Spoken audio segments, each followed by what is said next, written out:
Bonjour à tous, aujourd'hui je voudrais vous parler d'un mot puissant, un mot qui traverse nos histoires, qu'elles soient familiales, spirituelles ou initiatiques, un mot qui évoque à la fois la transmission, la responsabilité.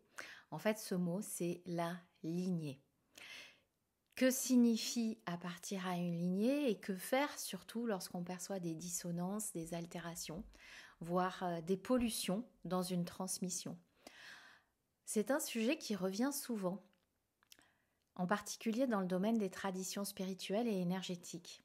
C'est un sujet qui m'a été inspiré, sur lequel je réfléchis depuis plusieurs années maintenant, notamment parce que je suis enseignante Reiki depuis plus de 10 ans et que la particularité du Reiki vient de ce que la personne reçoit des initiations, des transmissions énergétiques. Et je ne sais pas si vous avez vu passer des vidéos, notamment sur YouTube, où des personnes s'insurgent contre notamment les lignées Reiki et estiment qu'elles sont corrompues et à tel point que ce courant de pensée, je ne le remets pas en cause, hein. Je dis juste qu'il a généré un courant de peur, notamment chez les praticiens de Reiki. Bien évidemment, c'est un sujet qui m'interpelle car j'ai pris l'engagement de transmettre de cette façon-là à tout le moins le Reiki, puisque effectivement tout ne passe pas par là, mais je n'étais pas encore prête pour en parler.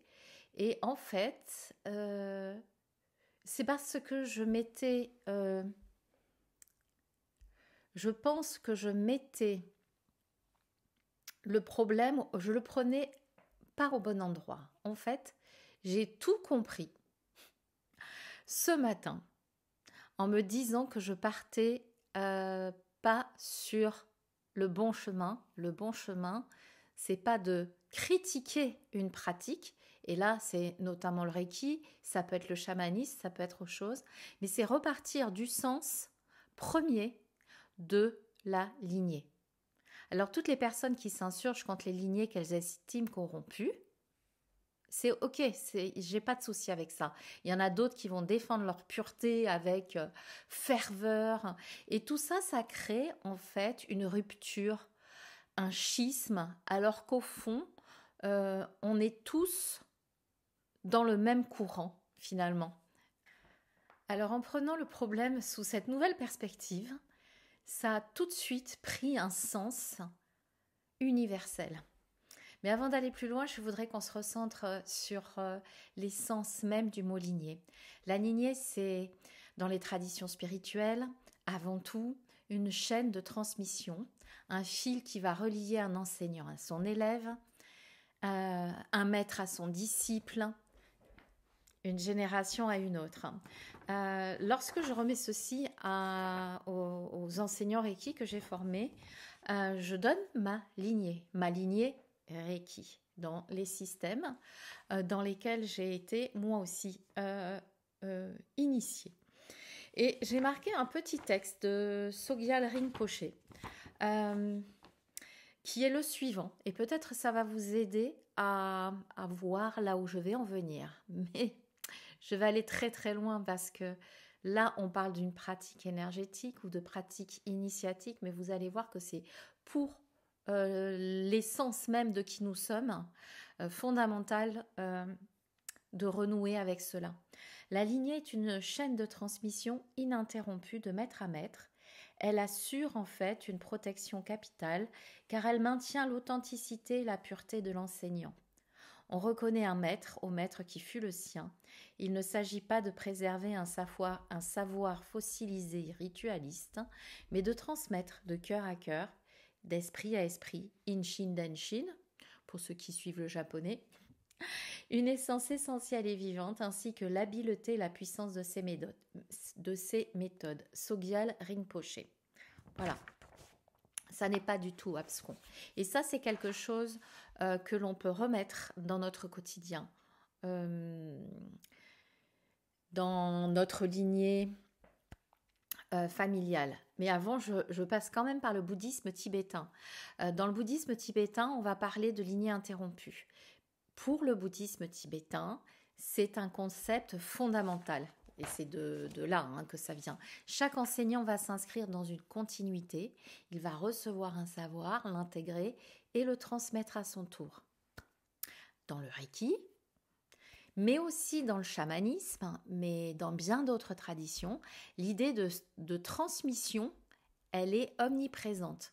On reçoit une initiation, on va recevoir une énergie, on va recevoir un enseignement et à un moment donné, au fur et à mesure de notre pratique, on devient à notre tour un maillon dans cette chaîne.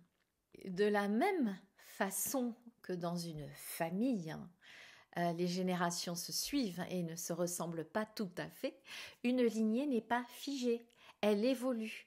Elle se transforme au fur et à mesure des transmissions. Elle va s'enrichir des nouvelles expériences et aussi parfois elle s'alourdit avec des déformations.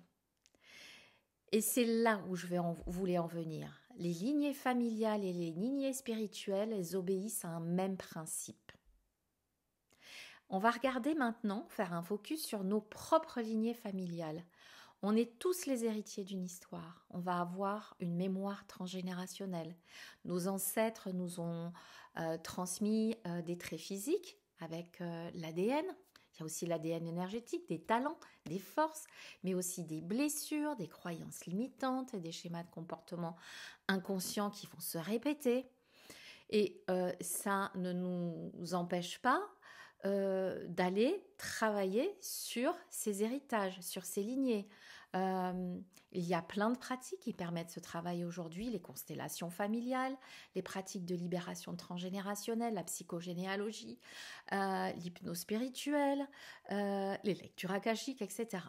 On peut se libérer du poids de nos ancêtres en rajoutant ceci, c'est-à-dire que on va laisser les blessures, mais on va honorer leur mémoire, parce qu'on n'a pas reçu que du mauvais. On ne rejette pas toute sa lignée familiale. Pardon. On ne va pas rejeter tout ça sous prétexte que notre lignée a connu des épreuves. On ne va pas tout couper avec son ascendance en se disant « c'est pollué, je ne veux plus en entendre parler ». Non, on ne fait pas ça. On discerne. On garde le précieux. On libère le reste. On libère ce qui doit être libéré, mais on garde le précieux. Vous imaginez si nos enfants faisaient la même chose avec nous ? On ne fait pas ça. On garde juste le bon et on essaye de libérer ce qui est trop lourd. Et en fait, c'est là où je voulais en venir. Il en est exactement de même avec les lignées énergétiques et les lignées spirituelles. Mais c'est quand même fou parce que toujours dans ce qui concerne les domaines de la spiritualité ou de l'énergétique, on ne discerne pas. On prend un concept, ah oui c'est comme ça, c'est noir ou c'est blanc. Est-ce qu'une lignée familiale, elle est toute noire ou toute blanche ? C'est vrai qu'il y en a qui sont plus chargés que d'autres, mais est-ce que c'est tout noir ou blanc ? Certainement pas. Il en est exactement de même avec les lignées spirituelles. Alors pourquoi certains choisissent-ils dans l'énergétique ou dans la spiritualité de rejeter en bloc les lignées ? Peut-être parce qu'ils ont constaté des dérives. C'est vrai, ça existe, comme partout. On ne les occulte pas, on fait un focus dessus. Certaines transmissions ont été déformées. Il y en a d'autres qui sont utilisées à des fins pas alignées avec leur essence première. L'essence première d'une transmission, elle est plutôt dans le cœur et c'est vrai qu'on voit beaucoup de transmissions pour faire un amalgame très commercial. Mais si nous appliquons ce raisonnement à nos propres lignées familiales, alors on devrait tout rejeter aussi. On devrait tout couper, on devrait couper toute la connexion avec nos ancêtres sous prétexte que certaines mémoires sont douloureuses, mais bien sûr que non. Le véritable travail, en fait, qu'il soit familial ou spirituel, c'est le travail du discernement. Un petit mantra, ne pas suivre aveuglément une lignée sous prétexte qu'elle existe, mais ne pas tout rejeter non plus sous prétexte qu'il y a eu des interférences. Si je suivais cela, j'aurais arrêté de transmettre le Reiki au moment même où j'ai commencé. Et pourtant, je peux vous dire que ça fait maintenant 11 ans. En 11 ans, je n'ai pas pollué des centaines de personnes. À tout le moins, j'espère quand même.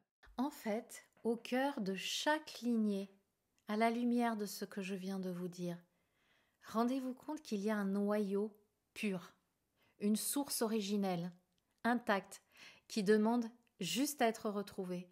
C'est quand même pas pour rien quand même que à chaque fois on dit, je parle du Reiki, c'est quelque chose que je connais très bien. Moi, je vais à la source originelle, etc. Bon, dans cette phrase, il y a beaucoup d'ego, hein, soyons clairs. Mais l'intention de base, c'est de retrouver le noyau le noyau pur. C'est très chic.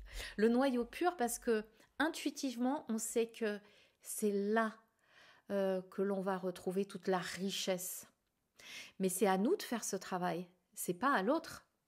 C'est là que notre responsabilité personnelle rentre en jeu. Appartenir à une lignée, ça ne signifie pas être passif, ça ne signifie pas être un simple réceptacle qui ne fait rien. Appartenir à une lignée, c'est un engagement, un dialogue entre ce que l'on va recevoir, ce qui nous est transmis, et ce que nous allons choisir d'en faire. Ça demande de la conscience, de la réflexion. Et quand on met cela, quand on s'engage à cela, on a le pouvoir, non pas de subir la pollution de la lignée, mais de purifier la transmission. On va recentrer notre lignée sur son essence. Et on est dans l'originel, dans l'essence originelle. Alors, je vous propose de réfléchir sur des exemples plus concrets. Dans votre propre lignée familiale, qu'est-ce que vous avez reçu de positif ? Quelles sont les forces, quelles sont les sagesses, les ressources qui coulent en vous si vous acceptez de les reconnaître ? Parce que ça existe. Et autre question. On a vu le positif, on peut voir quelles sont les mémoires qui sont un petit peu plus bloquantes et quelles mémoires pourriez-vous déposer, de quelles mémoires vous pourriez vous délester pour ne plus les porter avec gratitude. C'est pas toujours évident, mais c'est faisable. En fait, ce travail, on peut le faire aussi avec les traditions spirituelles auxquelles nous sommes liés, avec les pratiques énergétiques que nous avons accepté de recevoir par transmission. Et finalement, la vraie question, est-ce que ça pourrait pas être que choisissons-nous de transmettre à notre tour ? On est tous à notre façon des passeurs. On est des passeurs dès le moment où nous sommes parents. Ça n'est pas que dans les pratiques spirituelles ou énergétiques. On a tendance à penser que c'est pas la même chose, mais c'est la même chose. Peut-être que dans votre pratique professionnelle, vous enseignez à d'autres, hein, et c'est pas forcément des pratiques spirituelles. Vous pouvez être juste quelqu'un qui transmet. Les profs, les enseignants classiques sont des passeurs. Les parents sont des passeurs. Les maîtres Reiki sont des passeurs. Nous sommes des parents, nous sommes des guides, ou tout simplement nous sommes des âmes en chemin qui, juste par leur présence, influencent ceux qui les entourent. Et quelle empreinte laissons-nous ? En fait, je voulais vous parler de ça pour vous dire que vous n'êtes pas des esclaves d'un héritage figé. Vous n'êtes pas pollués parce que vous avez accepté de recevoir une énergie en cœur et en conscience. Non, nous sommes juste des gardiens. On est des gardiens, des passeurs conscients. Voilà ce que j'avais envie de vous transmettre. Alors juste pour aujourd'hui, Kyoda Kewa, prenons un instant pour honorer cela. Je vous invite à prendre 30 petites secondes pour respirer profondément.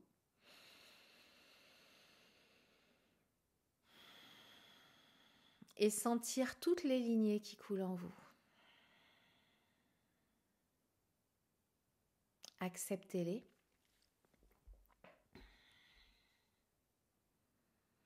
Demandez à libérer ce qui doit être. Et choisissez d'en faire un petit chemin d'évolution ou un grand. Merci d'avoir partagé ce moment avec moi. Si cette réflexion vous parle, laissez-moi un commentaire pour partager votre expérience ou dire comment vous percevez votre propre lignée, qu'elle soit familiale, spirituelle ou énergétique, quelles ressources vous allez y trouver et de quoi vous vous êtes libéré. Et si ma vidéo avec ce contenu vous a plu, n'hésitez pas à la partager, à vous abonner, c'est toujours une grande ressource pour moi aussi. Et puis c'est l'occasion de se retrouver pour d'autres contenus de ce type. Je vous fais des bisous. Bye bye.